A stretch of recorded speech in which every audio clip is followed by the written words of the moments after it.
special thank you to the Rosh Yeshiva for taking the time to sit with us here in his home in honor of the release of the brand new Haggadah, Reb Reuven Feinstein on the Haggadah, published by ArtScroll. So first of all, thank you for the time.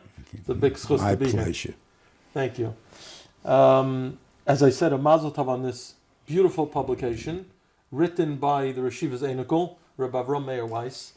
And whoever has seen the Haggadah has remarked how beautifully it's written and how insightful it is. And like I mentioned to the Rosh Yeshiva before this conversation, I was just surprised that it hadn't been published before, because so much of what's in here is part of what the Rosh Yeshiva grew up with the Rosh Yeshiva's father, Rav Moshe, and things that have been passed down over the generations.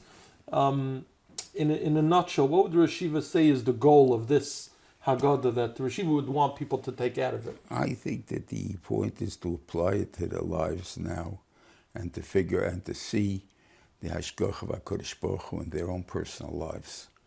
Right now, b'frat b'zman hazeh, we're actually finding ourselves in a tzor shein shayach. I mean, if you really think about it, it's the 1930s again. And the whole world is against us. It doesn't make a difference whether in America or everything else. And the same thing existed when we were in Nazi Germany. Roosevelt was against the Yidden, and he didn't let the Jews into America. Mm-hmm. England didn't let Jews into the soil. And so the whole world is against us. But the Rebbeinu Shlom's cheshbonos are, I don't know. But we have a guarantee that he's always with us, whatever that means. And we see Taka how he grew, and Klal Yisrael has grown. And the influence that Klal Yisrael has in the world, it means it always had great influence, even when they were discriminated completely. They had to become goyim to become, but they were the Israeli or other people who became mamish melochim in their countries, and they were Jews. Mm-hmm. And you're the most despised people in the world. So, like, how is it shaykh?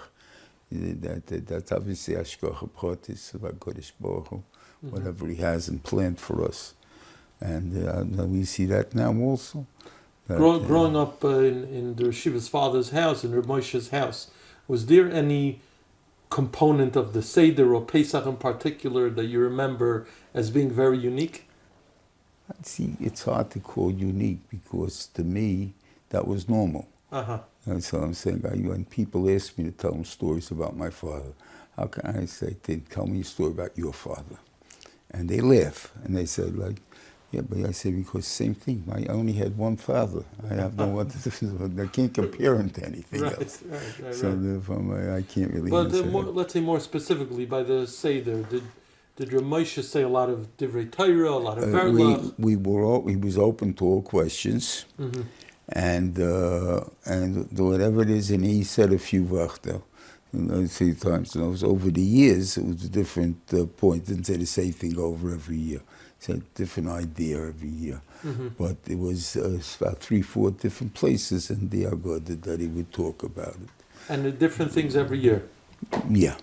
And we would, and as I say, we would all ask whatever we wanted.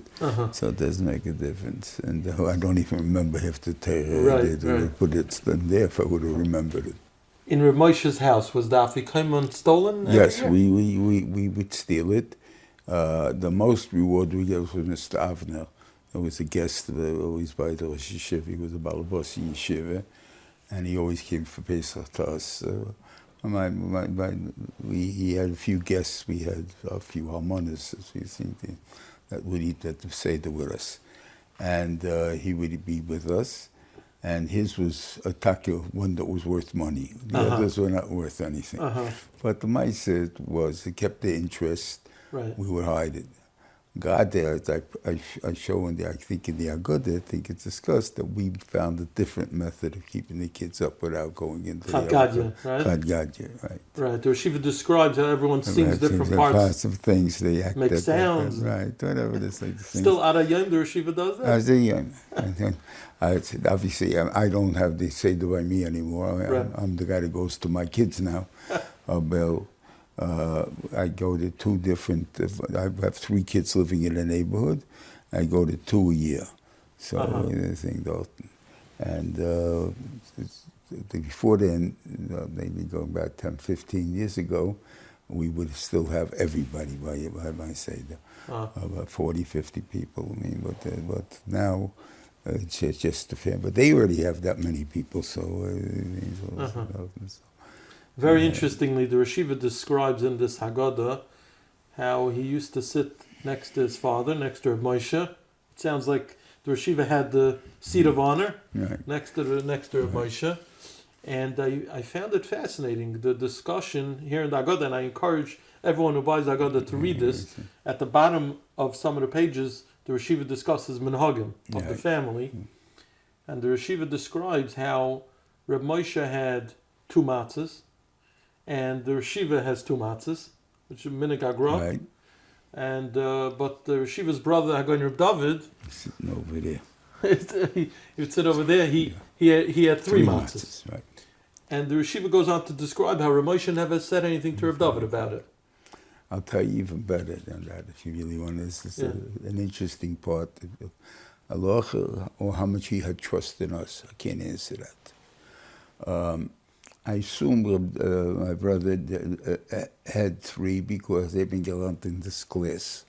You know, you have to have 3, and every Kaira has 3 things there. So, you know, it's 3. What's place my cup for 2? Okay, could be. I don't know.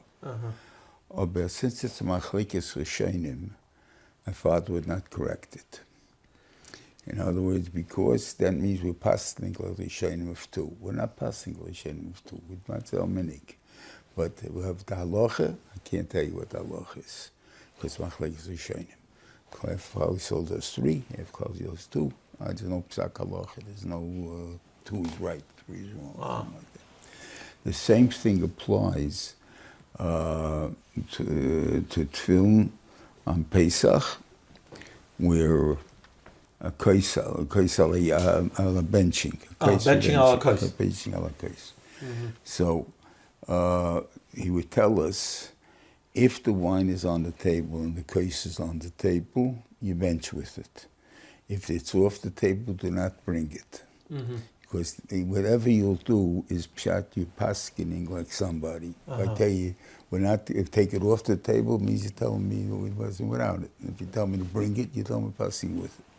So therefore, it had to be, if you plant, right, and if you plant like because you had a minion or Shevach was different because that you had to do anyway. Right. But I'm saying, but if it was a minion, want to bring a case, make sure the wine's going to be on the table before. Already. Yeah, don't. Very interesting. And what was with tefillin? With tefillin and chalamed. So when I got my mitzvah, and this was the reason why I was able to change. That's what I'm trying to tell you. When we in tefillin and chalamed, my father, when I got my mitzvah, told me, chalamed, you'll go after the minyan, the minigun mokum. Okay, this first couple of years I lived in MTJ, so we put on film. Then they didn't have a minyan one year. They had the boys' minyan, about the sheminyan, but they didn't have the thing that I was davening by. We had to go to Beisman Shagodl. They davened Svald, and they did not with film on Chalamed. So I didn't put on film. And Rav Moshe didn't put on either? No, he wasn't there. He wasn't I don't remember why he wasn't there, but he wasn't there. And he never told me that when you get home, you put on the tefillin. Okay? So I didn't put on tefillin, that chalamed. And after that, 2-3 years we were there, and didn't put on chalamed. Then we came back to MTJ. We got it back at the minyan, came back. And at the minyan, we were down with my father, and 7 people are wearing tefillin, and the rest of the people are not wearing tefillin. So I didn't put on tefillin. I saw my brother didn't put on tefillin, so I didn't put on tefillin. My father did put on tefillin. He did or he did not? He did. He did, even though there wasn't a minion of Mispal. Right, even though there wasn't a Mispal. Now, I don't know if it's too called Shnei Bezin Birachas. I'm not getting involved in that. Anyway, my brother-in-law, one year, my brother-in-law is in town, Moshe Tendler, and he's davening with us, and he calls me up. I remember we just finished breakfast, and the same day, and he calls me up and he says, you know, your father's very upset with you that you don't wear tefillin on Chalamed. I said, why do you say that? he told me, the thing there. He said, because I asked them, how come you wear tefillin? And your kids said, no, don't wear tefillin. So he said, I don't know, and everything else they follow me, and this they don't follow me. I don't know nothing. So I called my brother right away. He said, did the Moshe call you? He says, yeah. And then I didn't have to say more than that. The next day we both wore tefillin, and that's the way it's been from then on. Now, what was the reason that I did l'chayra? It's a machlekes again. He's telling us he must pass in that way. No, he has a sofik deraisa, since you don't have a minig. So then if it's a ger, he had to wear tefillin. Because it's sofik deraisa then, so therefore he has to wear tefillin. But the one has a minig, So he's what since we were batoyas, we thought we shouldn't be wearing according what he told us.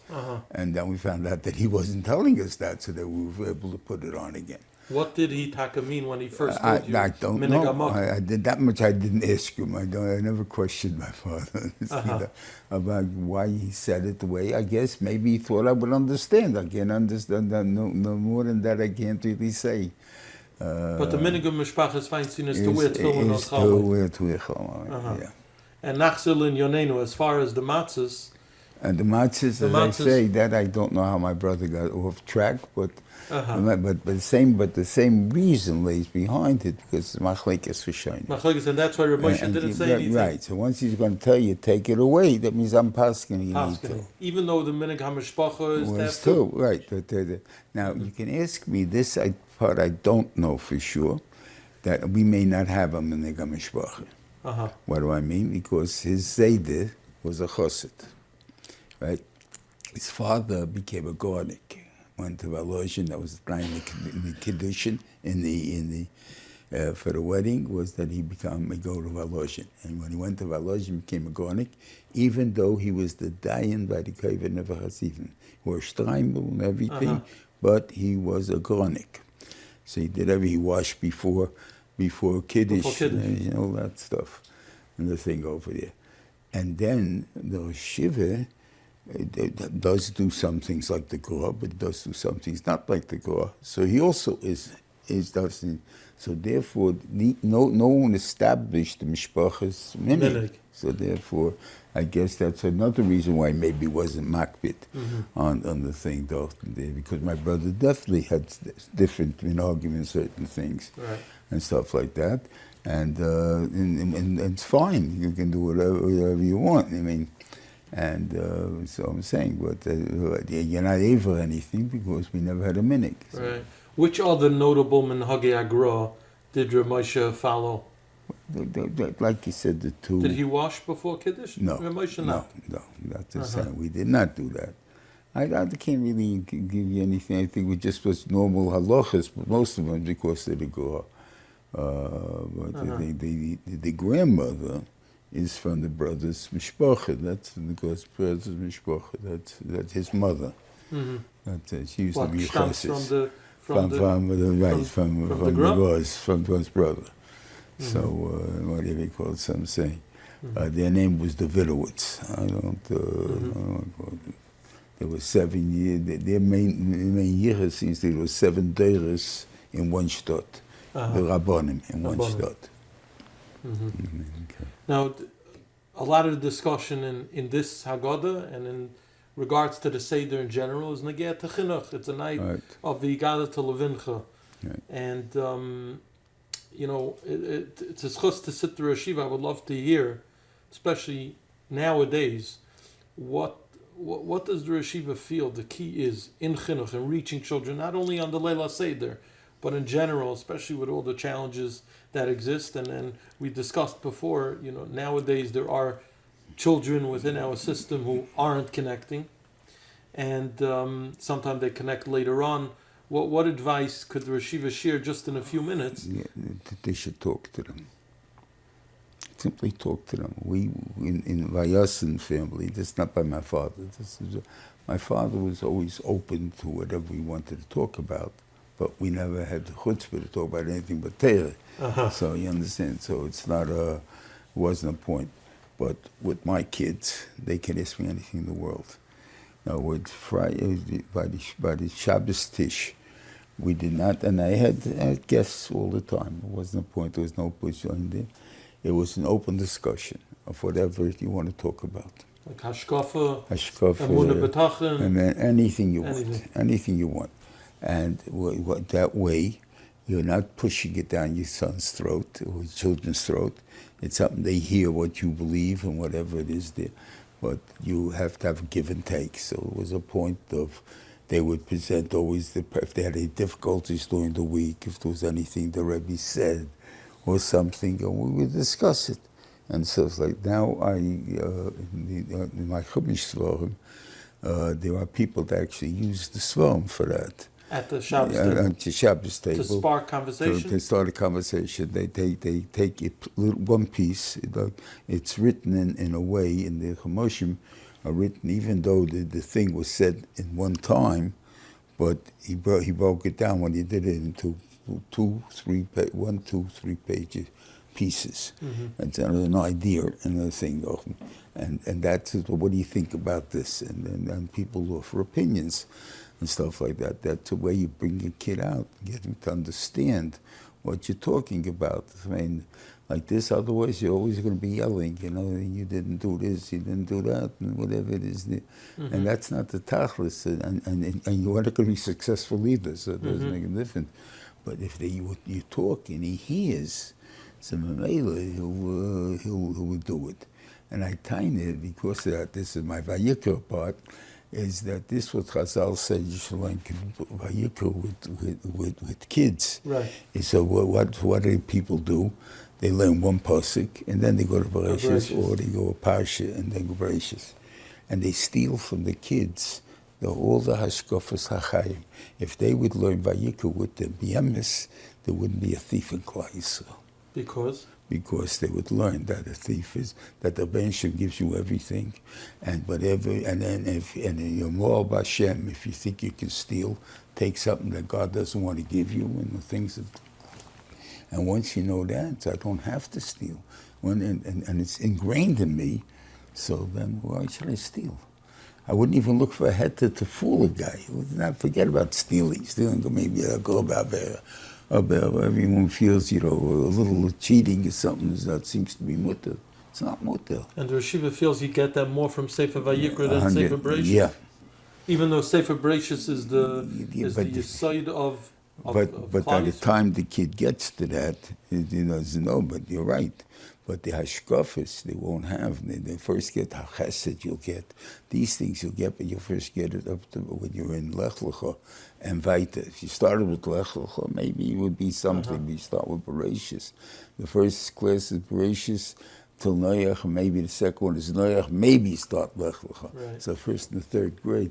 This way, if you would have started right away, the first grade, and explaining the things, and in the day I took 12 lessons or something, I don't remember how many, I think it's 12, I think that you could explain to little kids, and you'll see if you would explain these things to them, then that would be the first, and it means the whole chumash if you would learn with them. And let's say that, give them the ideas, the trust, and a kid is curious, and they're also by minimum. They think they have to you have to grow out of being a maimin. That's the thing there. So they would have been good kids, and that's what we killed in a certain extent. Right.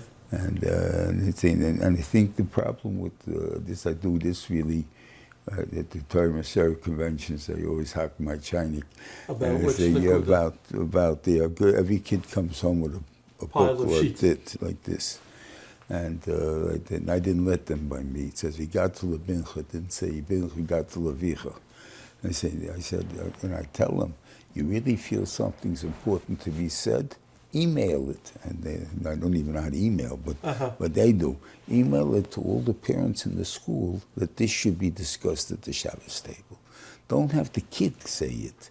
You want Torah to say, well, I understand. That's why you're teaching the kid.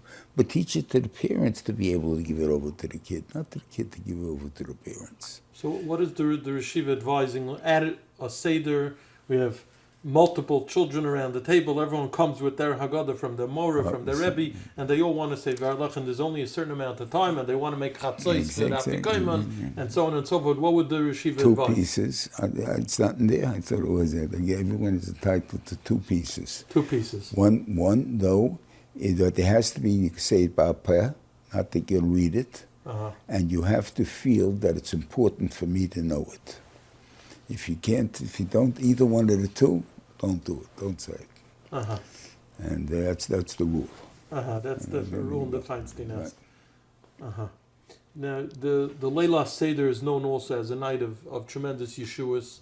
It's been brought down, especially in recent years. There's a school by Vayitzak. People yell out and they want to be zeichet to whatever Yeshuas they need in various areas. We discussed chinuch, but the merubim tzarchei amcha and let's say an area like Shidduchim, there are many people out there who are waiting for the zivugim, and many of them wait for the Leila Seder to cry out for the Yeshua. What chizuk could by us we didn't have that, so I can't answer you. They didn't. No, I don't remember. That's a recent phenomenon, maybe. Could be that I can't answer you, but the ikar is I give my mother's advice. The thing is, I usually tell it to some of the boys, the girls. It doesn't make a difference anymore. Once I told it to the boys, she was telling it to the boys that when you go on a date, you have to go on a date as if you're going to buy a suit when you need a suit. What does that mean? And the one that made me really think about it was I told it over I was Pasha, I was talking to a bacha, and nothing I'm saying does anything to him. And finally I said, I'll tell you what my mother used to say. And I told him, he got engaged about 2-3 weeks later, and he comes back, what you told me changed my whole attitude of how I'm going to, what I do. I remember I used to go to Sims. You remember Sims? Sure. Okay. Hanukkah time, 50% off. An educated consumer? Right, the educated consumer. Best customer, right? That was Cy Sims. I came to buy the suit. I only was able to buy one suit a year. So 50% off. I'm going to get zeichet. Maybe I'll get a second suit this year. And I went to Sims to get the suit. I never bought one. I said, why? I looked at it, I said, it would be a drop darker. That would be good. A drop lighter, or the stripe with this, whatever. That time we still wore stripes, we still wore white suits and all that. So how come? And yet, Yontif time, if I would see the same suit, I would say, what a beautiful suit. What is my attitude? And I said, if you don't need something, you're looking at the chesards. If you need something, you look at the milas. It's not a compromise. I'm not compromising my values. It's just how your attitude of how you look at something. And that was the difference, I think, what she told him. And therefore, each one should look at the other one with that kind of an eye. It's not going to be perfect. It's not going to be what he called, I mean, halavai it is, but it's not going to be because certain things are unimportant. I used to give this moves to my own, to the Rosh Yeshiva, when they started to go out.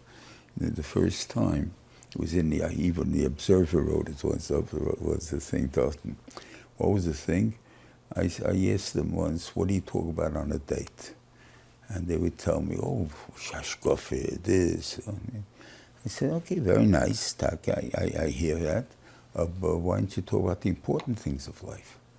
So they asked me, what's the important things of life? I said, do you sleep with the window open, the window closed?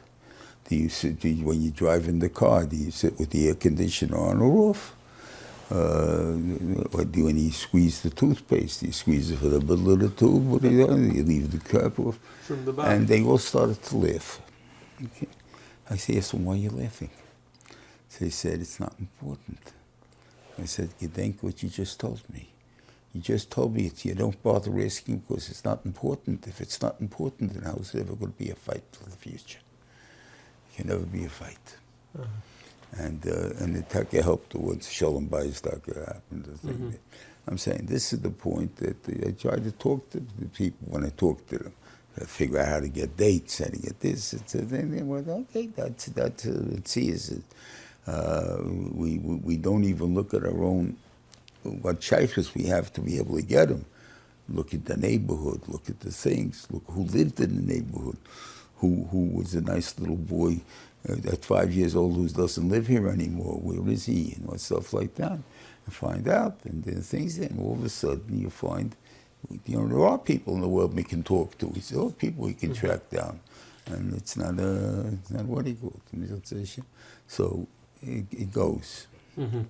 As we wrap up the conversation, and again, thank you to Rosh Yeshiva for the time and this the tremendous Haggadah, Mazel Tov on it. Any final words of chizuk for people who are watching and listening as we approach the Yom Tov Pesach? I guess I point out in the thing that it's really for all time.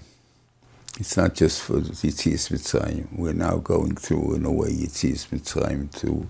We have to have betochen HaKadosh Baruch Hu in all the tzores that we have, and to realize everything is from Him. Whatever it is, our tzores and their Yeshuas are all from Him. Why He's doing it, we should always be in effect on us l'tayv, but without kindness, with everything. This is our nisayon of our time, and halavai we grow for it. That can be zeicher to the Gula Shleima next month. Amen. Thank you so much.